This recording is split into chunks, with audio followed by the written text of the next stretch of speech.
viens vous parler aujourd'hui d'histoire d'amour, mais pas toujours. Mon style littéraire avant, c'était plutôt les thrillers. Je parle bien de romans parce que j'ai lu beaucoup de livres, surtout sur le développement personnel, etc. Et pour me distraire davantage, je lisais des thrillers et je me suis intéressée, depuis que j'ai commencé à écrire, à la romance. Alors, même si on retrouve souvent les mêmes scénarios, c'est-à-dire que les gens se détestent au début pour diverses raisons et après ils tombent amoureux, il y a des écrivains qui arrivent à amener ça de façon différente, de façon quand même exceptionnelle, comme Colleen Hoover, qui ne parle pas toujours de personnes qui se détestent au début, au contraire. Donc ça change et c'est bien. Je suis pas absolument contre ce qu'il y a dans les romans, c'est pas ça la question. En revanche, j'ai remarqué, ça m'inquiète, que dans les rayons, même sur les réseaux sociaux, qu'il y a une certaine tranche d'âge qui s'intéresse à ce genre de livre, qui n'est pas du tout destiné à ces personnes. Moi-même, j'aime bien toucher. J'ai plusieurs supports. J'ai des livres audio à la pelle, j'ai sur Kindle, j'ai sur livre de iPhone, j'ai en papier. C'est ma version préférée. C'est le papier. J'aime toucher, j'aime sentir les pages, j'aime voir les mots, j'aime l'odeur des livres, j'aime les belles couvertures. Et donc, quand je vais à Cultura ou au Furet du Nord, ou je vais pas à la Fnac en ce moment. Bref, c'est pas ça la question. La question, c'est que je vois des gamines, j'arrive pas à croire que je parle comme ça, je vois des gamines à côté de moi dans le rayon voilà quoi. Je vois aussi des gamines. Quand je dis gamines, j'entends par là des adolescentes de allez, 14, 15, 16, 17, ça va, dans le rayon, qui n'ont pas forcément la maturité pour accueillir les informations qu'il y en a dans les romans. Si j'avais, je suis maman, mais j'ai pas de fille. Si j'avais une fille, une ado, je lui dirais, attends, non, mais tu vas dans le rayon young adulte, parce que là, qu'est-ce que tu fais là, en fait? Il faut être prête psychologiquement à faire la différence entre ce qui est OK dans la fiction et OK dans la vraie vie. Déjà, il faut se dire, OK, surtout, c'est de la fiction. Il faut être mature. Il faut être prête psychologiquement à accueillir des infos qu'il y a dedans. Parce que il faut être certaine dans la vraie vie, en tout cas, de ne pas croire tout ce qu'on vous dit. Parce que le cerveau croit tout ce qu'on lui dit. Ça engendre les pensées limitantes. Ce sont des phrases qu'on répète, et qu'on entend aussi, et que vous finissez par croire. Le cerveau finit par y croire. Donc, si vous avez dans votre entourage, ou si vous avez votre copain qui vous répète tout le temps, même pour rigoler, des choses négatives, des connes, mais t'es bête ou quoi? Mais des petits trucs comme ça, tout petits, qu'on a accepté maintenant dans notre quotidien. Même moi, je les ai entendus, ces choses, et j'y ai cru aussi, parce que je n'avais pas encore lu de livre sur le développement personnel. Je ne remettais pas en question ce que mes parents me disaient, ce qu'on me disait autour de moi. Donc, si vous n'avez pas cette maturité-là de vous dire, mais attends, il raconte des conneries, c'est pas vrai, je suis intelligente, je suis belle, je suis capable, je suis intéressante, je suis une fille bien, voilà. des choses comme ça qu'on se répète, si vous n'avez pas ce réflexe de dire c'est pas vrai, ça va être compliqué du haut de vos 16 ans, avec vos hormones en ébullition, de ne pas croire ce qu'il y a dans les livres. Parce que en fait, non, je ne suis pas en train de diaboliser le contenu. Ce que là où il y a du danger, c'est le public qui lit ce contenu. On va prendre l'exemple de Captive, de Sarah Rivens, qui a pas du tout la tête. Enfin, quand tu la regardes, on dirait une petite poupée. Ça n'a rien à voir avec ce qu'elle écrit. Ce qu'il y a dedans, ah, c'est pas cadeau, c'est pas... T'as compris. Bon. C'est bien écrit.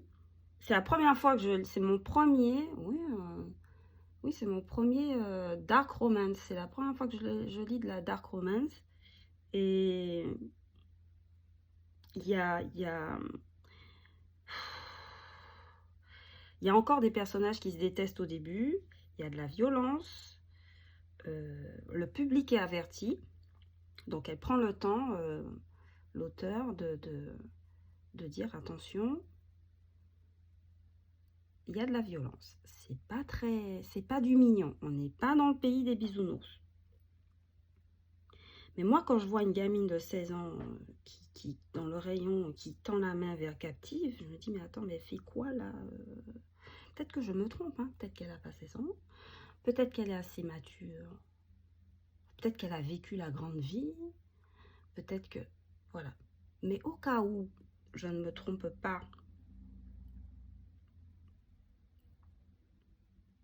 oh là là, parce que moi je m'attends plutôt à voir des gens d'une trentaine d'années comme moi, ou alors les étudiantes, donc à partir de 18 ans. Mais là encore, ça veut rien dire. Ça veut rien dire. Attention, c'est pas parce que tu as 18, 24, 26 ans que ça peut pas t'atteindre.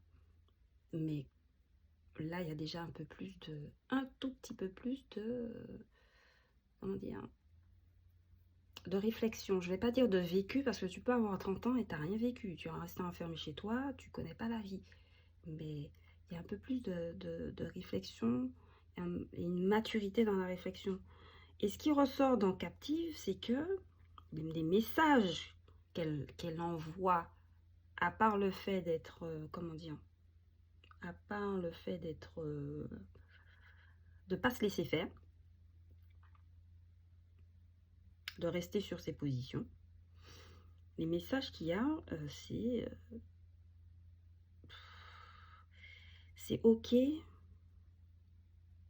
c'est ok qu'on nous malmène, c'est ok de se faire manipuler, c'est ok de se faire agresser physiquement, mentalement, et c'est ok de tomber amoureuse d'un mec qui est torturé, et c'est ok de l'aimer aussi parce que monsieur justifie ses actes par le fait qu'il ait vécu des choses dans le passé où tu n'étais même pas là, tu n'y es pour rien, tu n'es pas responsable de ce qui lui est arrivé. Donc c'est ok de tomber amoureuse de ce gars-là qui te tient pour responsable de sa vie de merde, de ses démons, voilà. Jusqu'à ce qu'il se rende compte, bien sûr, que non, c'est pas de sa faute. Mais c'est trop tard, le mal est déjà fait. Donc, je disais que, voilà, c'est ça, en fait. C'est que au final, malgré tout ça, elle tombe quand même amoureuse du personnage torturé. Qui, au fil du temps, oui, devient attendrissant. On nous explique pourquoi il agit comme ça. On justifie le fait qu'il brûle la main de la fille parce qu'il ne sait pas quoi faire d'elle. Mais attends, dans la vraie vie, tu tombes sur un mec comme ça. J'espère que quand tu as fermé le bouquin, tu peux te dire, bon, ça y est, j'ai eu ma distraction. Maintenant, je retourne à la vraie vie. Qu'est-ce que j'en pense si ça m'arrivait maintenant, là, tout de suite, avec ce genre de personnage? Peut-être pas dans le même contexte, parce que c'est un contexte mafieux. On est dans la fiction. On est dans la fiction. Mais dans la vraie vie, tu tombes sur un gars qui te brûle la main. On en pense quoi? On en pense quoi de ce gars-là? On fait quoi? C'est ça qu'il faut... Il faut filtrer, hein. Il faut filtrer. Quand tu as 16 ans, tu peux être beau, riche, super beau, hein. Riche et influent. Non, je ne pense pas que... je ne pense pas que ce soit acceptable. Même s'il se rattrape, il prend un an pour te dire pardon. Voilà, c'est chaud. C'est chaud, faut faire attention. Moi, je dis que dans la vraie vie, tu le laisses régler ses problèmes. Tu n'as pas à être là pendant le changement. Tu n'as pas à être présente pendant son changement. Parce que le changement, il le fait pour lui. Il ne le fait pas pour toi. C'est comme quand tu casses avec un gars et en fait, tu comprends pas pourquoi il est mieux avec cette personne. C'est pas pour elle qu'il a changé.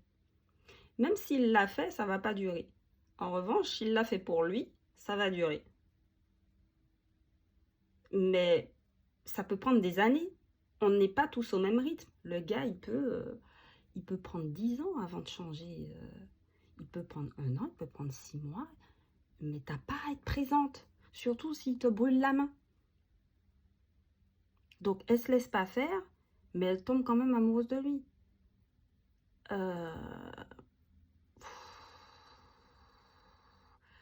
J'ai autre chose à dire.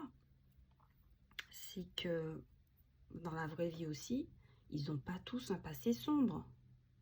Il y a des mecs bien. C'est moi qui le dis, moi qui ai vécu avec des connards, des pervers, des malades mentaux, des gars violents. Je sais que... Peut-être que c'est pour ça que je lis ça d'ailleurs, parce que je sais que dans les romans, je vais peut-être retrouver ces gars-là. Et oui, il y en a dans la vraie vie qui se comportent bien. On a tous nos bagages, mais on va pas forcément aller brûler la main de quelqu'un. Est-ce que je me fais comprendre? On n'a pas forcément un mec qui a eu son père qui a été tué devant ses yeux, qui est dans un contexte où il a dû refouler ses sentiments. J'ai côtoyé des gens qui ont refoulé leurs sentiments, leurs émotions, et ça se passe pas très bien, hein. Ça se termine en pervers narcissique, manipulateur, c'est chaud. Donc, ouais, t'es pas son psy, t'es pas sa mère, t'es pas son infirmière. Donc voilà, si tu as des red flags comme ça, que tu es 14, 15, 16, il faut te poser des questions. Quand tu vois des choses comme ça, tu fuis. Tu fuis. Il faut faire la différence. Voilà, parce que des fois, tu peux chercher des choses dans les livres que tu aimerais retrouver dans la vraie vie. C'est compliqué, hein. C'est... À part le côté sexuel de la chose, non. Il y a... Donc, en conscience, si tu décides quand même de lire ces livres-là, ces romans-là, si tu décides quand même de le faire, fais-le. Mais il faut que tu le fasses en conscience. Il faut que tu saches reconnaître un connard dans la vraie vie quand tu le croises. Il faut que tu saches reconnaître les red flags. Voilà. Il faut que tu prennes conscience qu'un gars change s'il a envie. Et tout va bien se passer. Tu n'es pas obligé de te chamailler, de détester un gars. Tu n'es pas obligé d'accepter qu'il te parle mal. Tu n'es pas obligé de... Voilà. En revanche, si dans ton paradigme et dans tes valeurs, tu penses que c'est OK qu'une femme se fasse traiter comme ça, vas-y.